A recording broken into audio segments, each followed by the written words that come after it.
there. So as we're talking about this, I wanted to give some thoughts and ideas about this. I'm going to repeat some of the things that I just said so that they're recorded. CISA, let me bring up the national plan so we can put it on the screen. The National Cyber Incident Response Plan. It's in draft form. They're asking for public comments.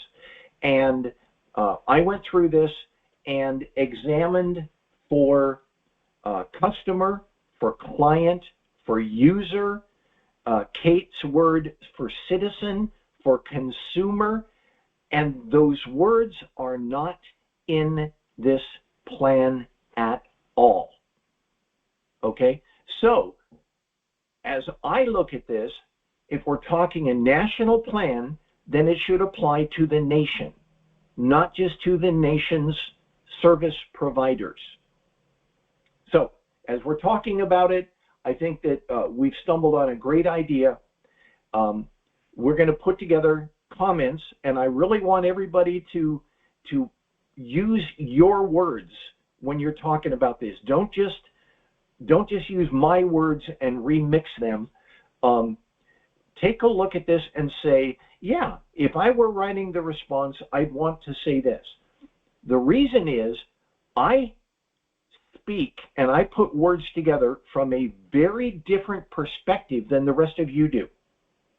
I don't know if you saw it in my write-up, but I talked about risk. And I'm sure very few people off the street use the same word, but they're talking about the same thing. When you say, what if my service goes down? What if my bank account gets zeroed out? You know, that's when you talk in terms of something happening, that's risk. But I use the big word. So it's helpful for us to say, you know, this is my own words. I mentioned this to Kate as well. We've got 3 inputs so far, mine, Samuel's, and Kate's. Kate's just came in this morning.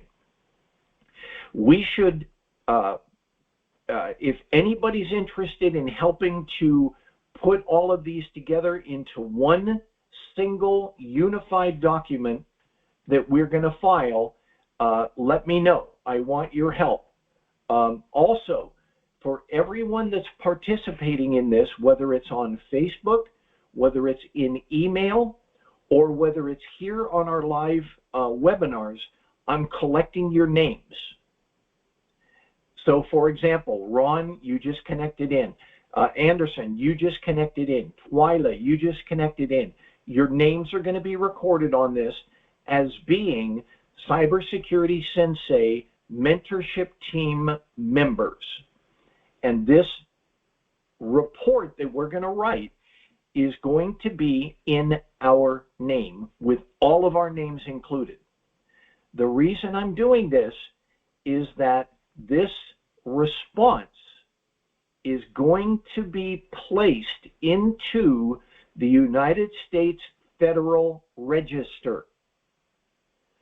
That means that we're going to get an incident number or a register number, I think it's called, that you can go back and look at 5 years from now, 10 years from now, and say, I did this. You know, you are going to be listed in the Federal Register. So that, to me, this is so fun. I know I have a weird sense of fun, but what can I say? So best case scenario, and this is where I wanted to turn the recording on. Best case scenario, we put together something that is so concrete and so understandable that CISA looks at it and says, yeah, let's use this as our framework. So now we're talking, number one, we examined the National Cyber Incident Response Plan. Number 2, we provided comment. And number 3, picture this on your resume. Our comments were used as the framework for a citizen's guide for all of America. Our inputs How cool is that? You know, that's best case. If it doesn't happen, okay. But if you know, in the next month or so after we finish, all of a sudden something appears on, let me go back to this as a web page, appears here under individuals and families, you know who we can claim credit. Our stuff was used. Somebody recognized that there's a missing part here. And that someone was us. Okay? Make sense, everybody? Any questions, any thoughts on this? I want you all to write something down and say, you know, from an individual stakeholder, it's a word we need to start using, from an individual stakeholder standpoint, how does this national plan help my mom or my scout troop or my homeowners association? You know what I'm saying? Does it? And at the moment, I don't think we can say it does. Thoughts? Anybody? I'm having a grand time with this. I hope you guys can have some fun with this too. It's not, to me, it's not work. It's exciting to know that I could be trying to help shape national policy. Let that sink in. We're not just doing this because, you know, Scotty told us to. Please don't think that way. Just go with the flow. Go with me on this, and we will all have a great time. Oh, Anderson's having great difficulty connecting. He's tried to connect twice. So does anybody have anything to share this morning? Anything that's been going on with you cybersecurity wise? Remember, this is part of what we used to call our weekly homework assignments. What have you seen? What have you done that has cybersecurity implications? Anybody want to share?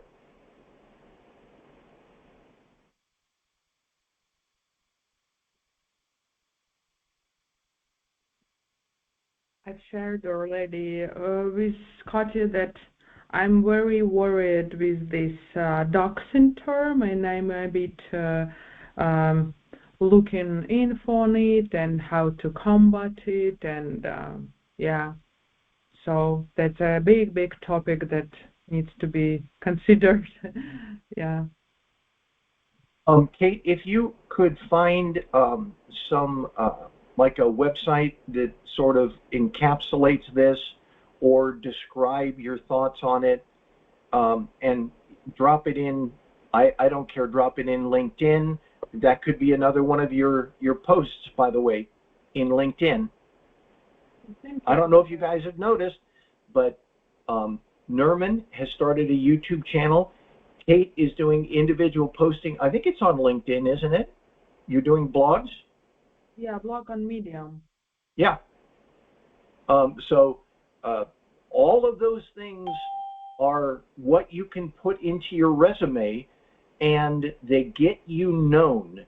I don't know if you've seen this, Kate, but after you post something that is particularly insightful or helpful, you get joins, you get friend requests. If you haven't gotten that, watch for it, because you will start to. I get them all the time. Whenever I post, all of a sudden, poof, this person pops up and says, I want to connect with you. And, you know, I have connections all the way over to India on this mentorship program. So, cool. Yeah, the more the merrier. But watch for that. If you start posting, people will start expressing interest, and they're going to want to associate with you. That's what you are doing. You're increasing your network. And like Chris and I have both said, neither of us was hired through the traditional methods into this career. Neither one of us. We were both hired because of who we knew. So be aware that that is a very effective way to get yourself a great job and a great career. Networking. Don't just think you've got to start with a resume. That is not true. Start with yourself. Because when they hire, if you've ever been into an interview, they ask certain things about your technical knowledge and skills, but they could have done that over the telephone. They could have done that in a letter to you. The reason they're bringing you in and looking at you face to face is they're looking at you, the person. And it is very subjective. I think you guys know the difference between objective and subjective, but let me describe it. Objective means fact-based. Subjective means feeling-based, if you want to think about it. So they're looking at you and saying, would this person be a good fit for my team? Sure, your skills are important. They're not just going to hire, somebody with zero skills. But if you have great skills, but you can't communicate, that could be a problem for your employer. If you have great skills, but you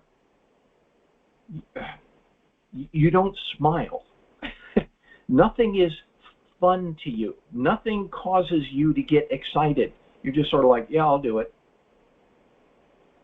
Is that as helpful as possible? Will the team equity grow if you join the team? These are all things that your prospective employer is thinking about when they interview you. And it's not always skills. Otherwise, they wouldn't have to bring you in and look at you when they talk to you. An interview is designed to be subjective. So always remember that you are the commodity that's being reviewed. And, that's where you need to talk about yourself. Be proud of what you've done. This remember to practice this. National Cyber Incident Response Plan. Make that phrase something as part of what you say when you talk to people during your interview. Yeah, I participated in the public comments, and my cybersecurity mentorship team provided comments for the National Cyber Incident Response Plan. What? Not I'm good with computers. We did something that could help you, Mr. Employer. Think about it. You are the commodity. Be proud of what you're doing here and enjoy it. Have fun. So, Kate, if you could, anything about that doxing? I don't have a lot of knowledge on it, but I would love to bring it up as a point of discussion for the team. Right. Okay? Yeah. That's a great idea. Whatever I will find any useful info, not only the rumors or the scary stuff which is going on, I will share. Thank you. Yep. My suggestion is that you start by putting it out as one of your industry blogs. And then what we will do is we will refer to it. You don't have to start with us. Start at, this is Kate Davidova, right? That's how it's pronounced? Yes. Okay. This is Kate, Ekaterina Davidova, and what she is thinking and how she wants to share it with people, and then we go get that. All right? I'll be happy to refer people to you, just like I do with Nerman. We all need, and I'm making this plea to everyone on this call. When you see something that is from a member of this team, please like, share, subscribe. You've heard it over and over and over again, but that's how you become known. You like things that other people like. You share things that are of interest to other people. And soon you'll be originating things that other team members are going to like and share. We can make a difference, but if all you do is come on and read it and move on, you have only benefited yourself. Be part of this team and like and share and subscribe when you see things. It is helpful. Honestly, it's helpful.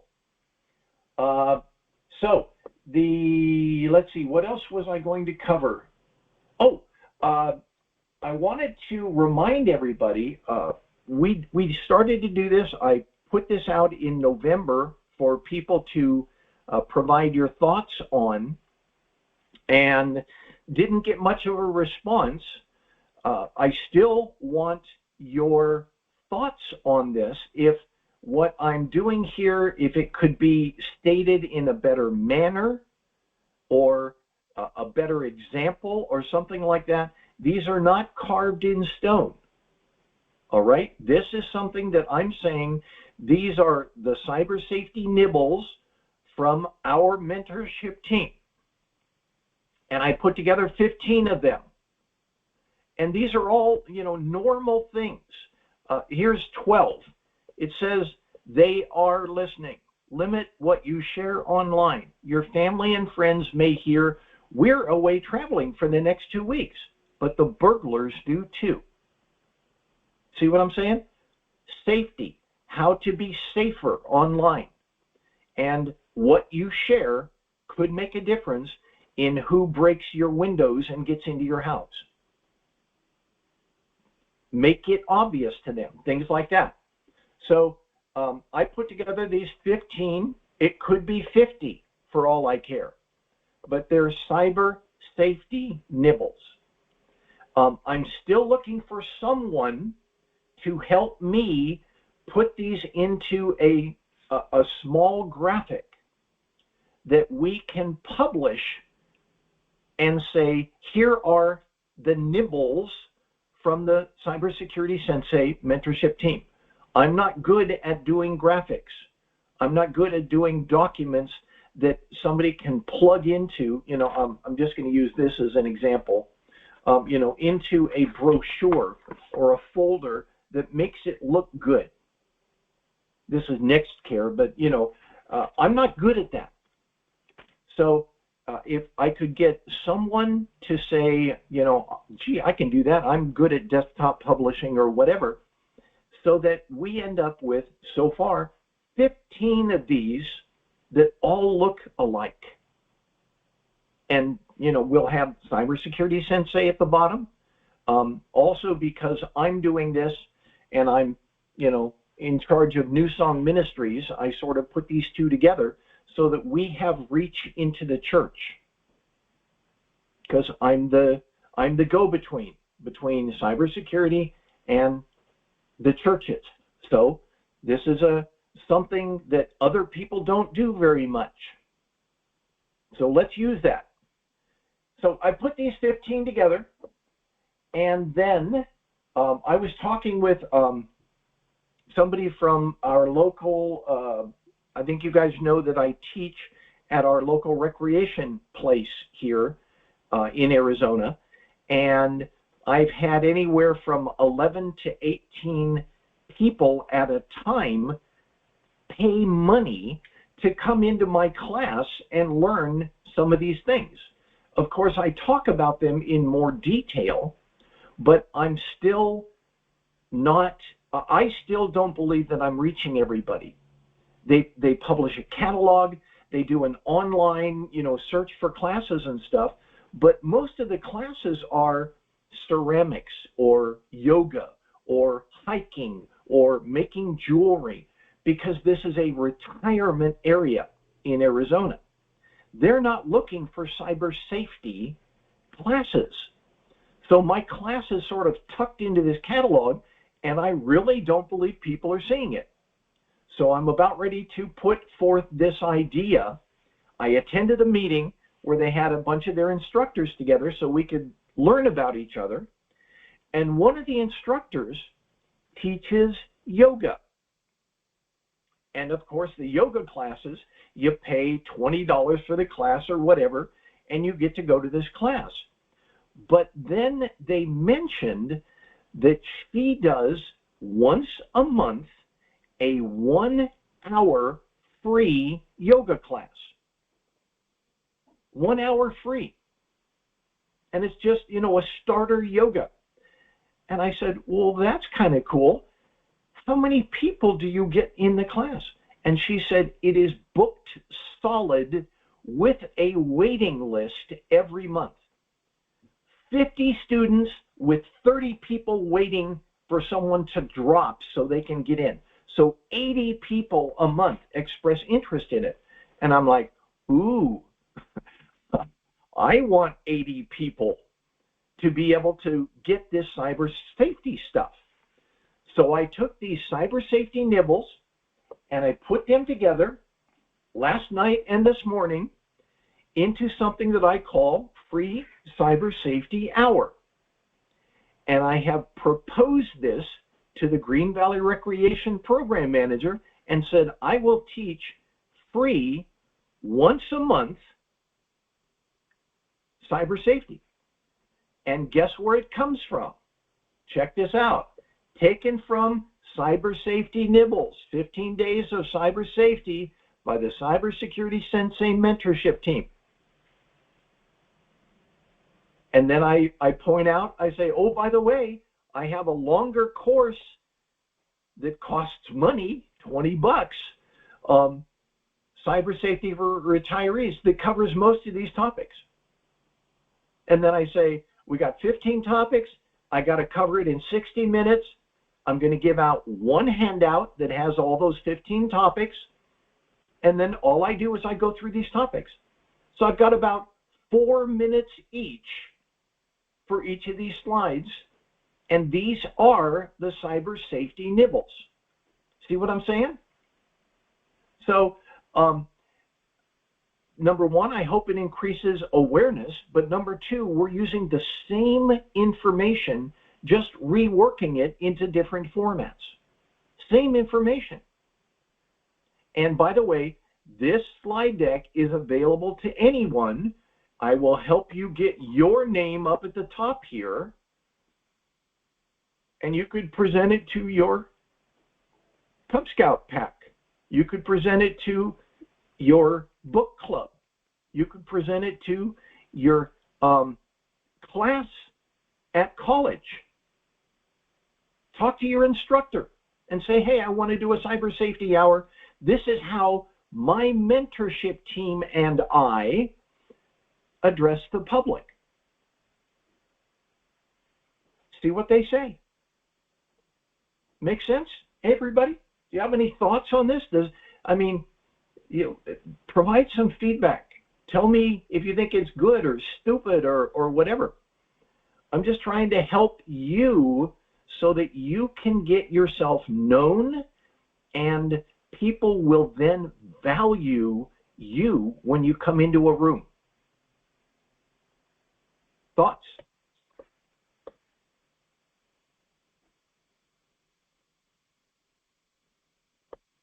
I think it's a great idea. Great, yeah.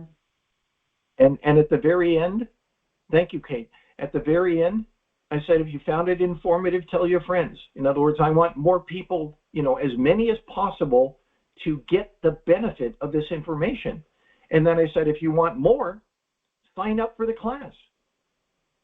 So my plan is to teach this at the very beginning of each month, the very first week of each month, and that way, if they like what they see, they still have time to enroll for the class that month.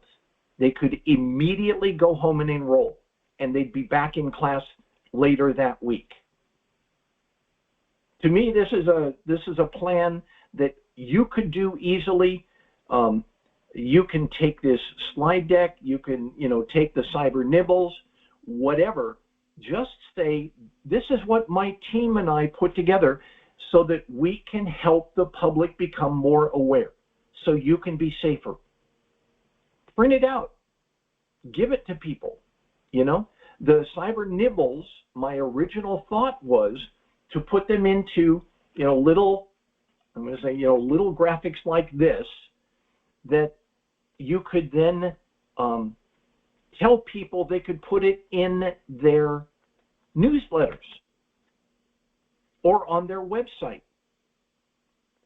And they'd have 15 of these so they could rotate them. You just provide it to them, and down at the bottom it says, courtesy of CyberSecurity Sensei Mentorship Program or Mentorship Team, whatever.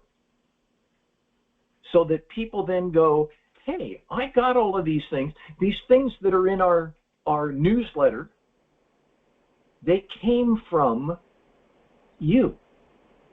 So you become the local resource. Remember, I keep pointing out, one of the most important things is to become recognized as your local cybersecurity expert.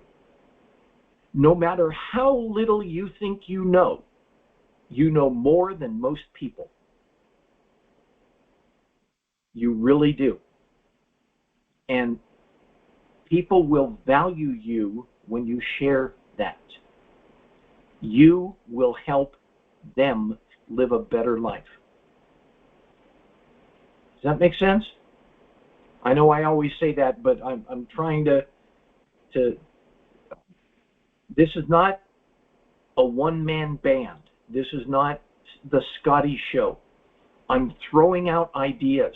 Ola, over in the UK, Ola actually did a briefing to a local church about cyber safety, and he didn't even think about using some of this material. He just did it naturally, probably because he attends that church. He just put together some information. I'm like, that's great, dude. Here's a lot more if you want to get more involved in this, or go to the church next door to that church or something like that. Become someone that other people value, and it will work to your benefit. It'll work personally, it'll work professionally. People will esteem you higher because you share in a manner that helps them. There's always I can remember on some training I had a few years ago, they talked about WIFMs, W-I-F-M. Any of you guys heard that before? W-I-F-M. Do you know what it stands for?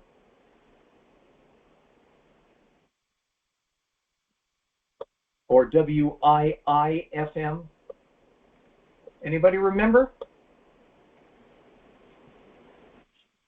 It stands for what's in it for me. If there's no personal relevance, you're going to have great difficulty talking to people. But if you say, hey, I'll just give an example, have you updated your phone? We had a really important patch that came out this week, and I'm contacting everybody to remind you to update your phones so that you don't get yourself compromised. That's it. Have a nice day. Walk away. And all of a sudden people are going to go, this person cares about me, and they know things that I don't. And all of a sudden things become, you become relevant to them, and you become valuable. Okay? Well, that's all I had, guys. We don't have to go the full hour. If nobody has anything else to share, I hope you found this worthwhile. Again, please look at that document and go through it and say, this makes sense or this doesn't make sense. it's sharing about all of these things, and it says here's the FBI's role in incident response, in asset response, or in intelligence gathering. Here's CISA's role. Here's the Federal Trade Commission's role. Here's the individual service provider's role. Okay, I'm not any one of those things. So far, this document doesn't apply to me. It doesn't. So think about it that way. If you were to hand this document to your sister or your cousin, what value would they find in it? Right now, as I look at it, I don't believe it is as valuable as it can be. So what do we do to fix it? If you were in charge, if you ran CISA, how would you change this? That's what I'm trying to get everybody to think about. All right, that's all I have. Anderson, did you have something to share? I noticed you came in late. Anything going on with you wanted to share with the team?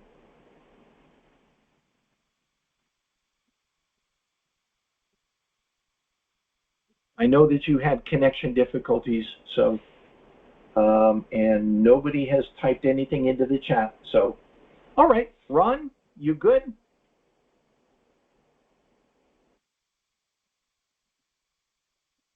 Yep, I'm good. Thanks. All right, fair enough. All right, everybody. I hope you have a wonderful weekend, and examine this document. Thank you, Anderson. Thank you. Examine this document. Look at those cyber nibbles. Think about ways that you might talk to people about it. I put together the idea of this as what I call a speakers bureau, and that is people who share about cyber safety topics to other people. Okay, I understand. Thanks, Anderson. You guys all have a wonderful weekend, and we will talk later, I'm sure. You too. Thank y'all. Okay, Kate, try and remember the doxing information, and I'll watch for it. Okay. Bye, everybody. Bye-bye.